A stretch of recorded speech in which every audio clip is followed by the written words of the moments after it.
in the Constitution does it say that the Secretary of State can override the First Amendment protections of free speech? Is there a footnote that I missed somewhere? There's no constitutional right to a student visa. So, but is there a constitution? There's a statute that says the Secretary of State gets to determine whether someone is a threat. We deny visas every day all over the world. Do you think that the Immigration and Nationality Act trumps the Constitution of the United States, Mr. Secretary? Well, Congress can always change the law if you want, but I'm telling you, Mr. while I Secretary, have the authority, I will continue clear. to revoke the visas of these people that come here to tear this country apart. You said that, Mr. Secretary. Let me reclaim my time, because you are talking about revoking student visas based on what somebody says. And that means that you are trumping the legal Supreme Court, the supreme law of the land, which is the Constitution of the United States. No one has a right to a student visa. Welcome to America Viewpoint, where we speak the truth, defend our freedoms, and fight for the values that made this nation great.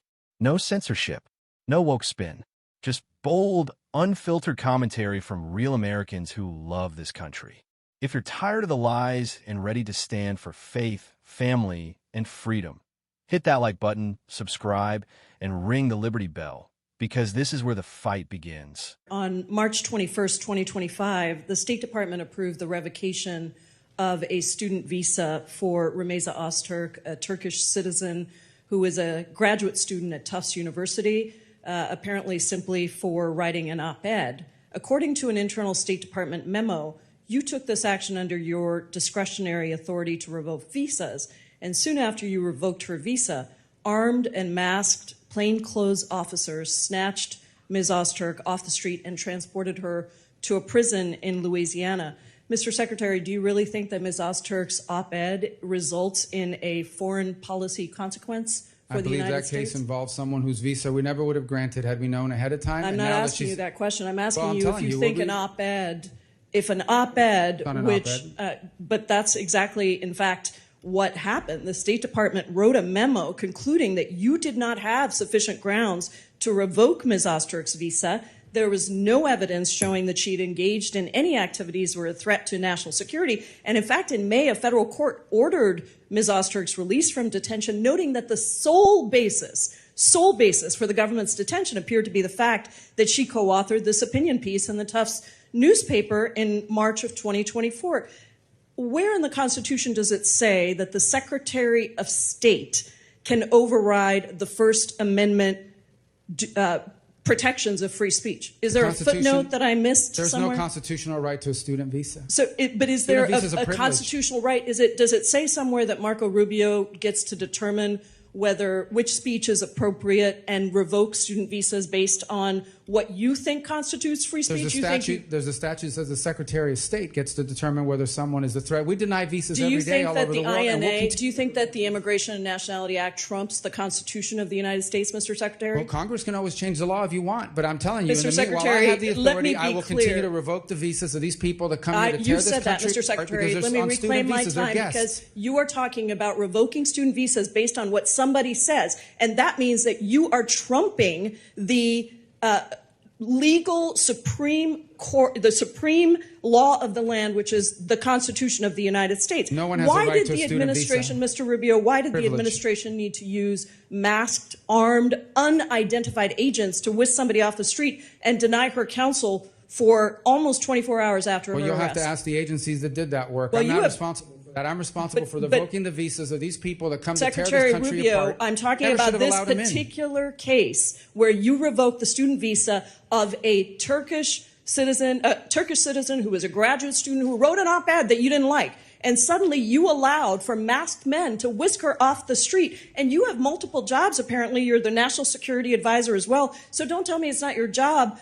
who snatches her off the street. We don't do the snatching, but I can tell you we do the visa revocations. Let me ask you about the national security consequences of people, masked men on the streets, snatching people off the streets. If these are legitimate law enforcement agents carrying out proper arrests, why are they hiding their identities? Because then radical crazies will try to hurt them. So you think that U.S. agents who have almost always gone without face coverings, even when they're arresting some of the country's most dangerous criminals, suddenly have so much to fear from a graduate student who wrote an op-ed that they need to be masked? Again, is that law accurate? student was a guest in the United States on a student visa. No one's entitled to a student visa. So you revoked her student visa based on an op-ed which trumps the Supreme law of the land, which is the Constitution. Someone's coming up here to stir up problems on our campus. We're going to revoke their visa. She didn't do any of that. She wrote an op-ed. Well, she wrote an op-ed, and I'm talking to you about her particular case. Claims and your claims. Those are not the facts. You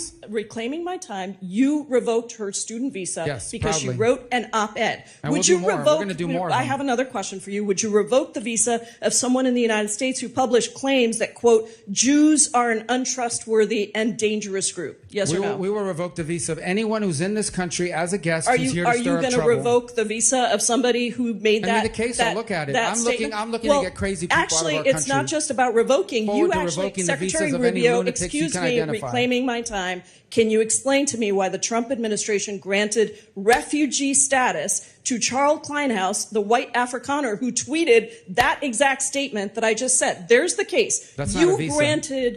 You granted that person to enter the United States. That's a totally different process. That's someone that applied here through a totally different process. Secretary Rubio, visas are a privilege. Secretary Rubio, deny them all the time, and we'll revoke them. Revoked a visa based on an op-ed, and then you allowed for masked men to snatch somebody off the street. Your time is expired. That's your claim. That's not accurate. Recognize Ranking Member Meeks for a closing statement.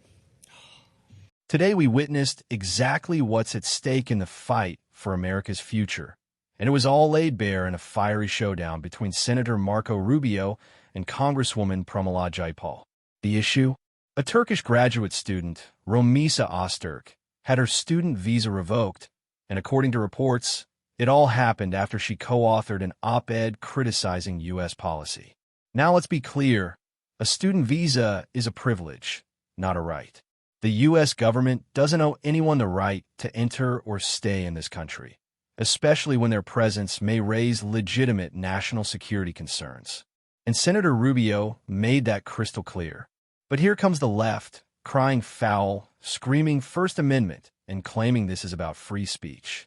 Let me ask you, since when did free speech include the right to stay in a country you're not a citizen of, after criticizing that very nation's values from a guest seat? The Constitution protects speech. It doesn't promise anyone from abroad a student visa. This isn't some playground where you say whatever you want, disrespect the country that let you in, and expect no consequences. We're not playing games anymore. Congresswoman Jayapal slammed Rubio for what she called an overreach, accusing him of trumping the Constitution. But she conveniently ignores the fact that the State Department has long had the authority to revoke visas at their discretion. That's the law, passed by Congress itself. If she doesn't like it, maybe she should try changing it legally, not grandstanding on camera. Then came the drama about masked agents arresting Öztürk. Jayapal asked, why were they masked? I'll tell you why. Because law enforcement officials are under threat from radicals, from extremists, and yes, sometimes from the very people this government lets in. When you're tasked with defending this nation, you don't take risks just to appease political theater. Here's what really matters. This administration sent a message. If you come to this country and engage in activity that raises red flags, even if it's wrapped in speech, we will take that seriously. And that's exactly what the American people expect. National security isn't about feelings. It's about protecting our land and our people. Jayapal tried to pivot, asking whether someone who made anti-Semitic remarks should have their visa revoked. Rubio said yes, and rightfully so, but Jayapal threw in a political grenade, accusing the Trump administration of hypocrisy for granting refugee status to a white South African who allegedly posted something anti-Semitic. Let's pause. That's the left's favorite game, selective outrage and whataboutism. What they won't tell you is that the refugee process and the student visa process are entirely different, separate laws, separate standards, separate agencies. But nuance doesn't matter when the goal is to smear and distract. At the end of the day, this case isn't about one student. It's about our sovereignty. It's about whether we still have the backbone to say, if you come to this country and try to undermine it, your welcome ends here. America is not obligated to host people who show contempt for it, no matter how cleverly they disguise it under academic freedom or free expression. Our safety and security must come first. Senator Rubio stood firm today, and thank God for leaders who still have spine. Because in times like these, when chaos and weakness threaten to take root, courage becomes a duty. So to the left, if you think standing up for America, defending our laws, and protecting our people is somehow radical, then guess what? Count me guilty. We're done apologizing, done playing defense. This is our country, and we're taking it back. This is America Viewpoint, where we don't whisper, we roar. We stand tall, speak loud, and never back down from defending truth and liberty. If this message fired you up, smash that like button, hit subscribe, and turn on notifications, because the fight for America doesn't end when the video does. Until next time, stay strong, stay free, and may God bless the United States of America.